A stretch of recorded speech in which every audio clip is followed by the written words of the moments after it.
Gouvernement Bayrou, Gérald Darmanin déroule sa feuille de route à la justice, entre narcotrafic et violences sexuelles.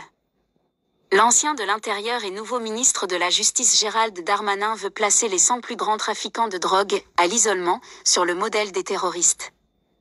Après 7 ans au cœur du pouvoir en place, dont 4 en tant que premier flic de France, Gérald Darmanin en avait des choses à dire sur la justice de ce pays. Le nouveau garde des Sceaux a livré, dans une longue interview aux Parisiens, sa feuille de route et les changements qu'il souhaite apporter, afin qu'il y ait un avant et un après son passage place Vendôme.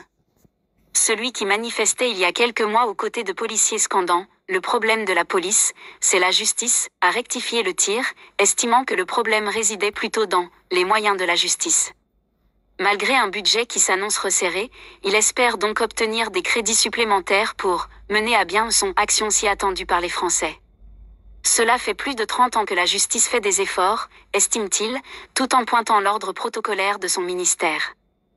Les 100 plus grands narcotrafiquants, à l'isolement. Mais même, sans moyens, sans loi supplémentaire et sans construire une place de prison, Gérald Darmanin est bien décidé à agir. D'abord en faisant de sa priorité la lutte contre le narcotrafic, y compris à l'intérieur des prisons.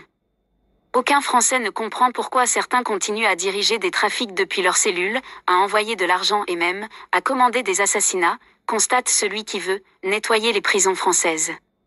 À l'instar des opérations Place Net, il veut mettre en place des saisies massives de téléphones portables dans les cellules. Gérald Darmanin entend également mettre à l'isolement les 100 plus grands narcotrafiquants écroués, sur le modèle de l'isolement des terroristes, afin de les couper définitivement du monde extérieur et de leur réseau. Bien sûr, il y aura une question de place mais nous ferons des choix. La création d'un parquet national contre le crime organisé, sur le modèle du parquet national antiterroriste et du parquet national financier, est aussi à l'étude. À l'écoute sur les violences sexuelles. Assurant travailler, main dans la main, avec Bruno Retailleau mais aussi, dans une démarche d'ouverture, avec le syndicat de la magistrature, Gérald Darmanin fourmille d'idées, tout en étant conscient que son passage place Vendôme pourrait être de courte durée.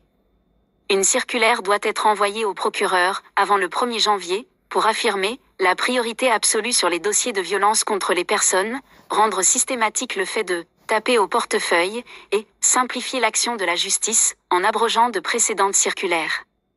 Soutien de la proposition de loi pour inverser l'excuse de minorité, estimant qu'un mineur de 2024 n'est pas un mineur de 1944, Gérald Darmanin affirme aussi vouloir mettre en place la garde à vue de 72 heures pour les féminicides et les agressions sexuelles envers les femmes, réclamée selon lui par les associations féministes, et étudiera, avec le plus grand sérieux, toute proposition de loi visant à faire évoluer la définition du viol. Un agenda chargé.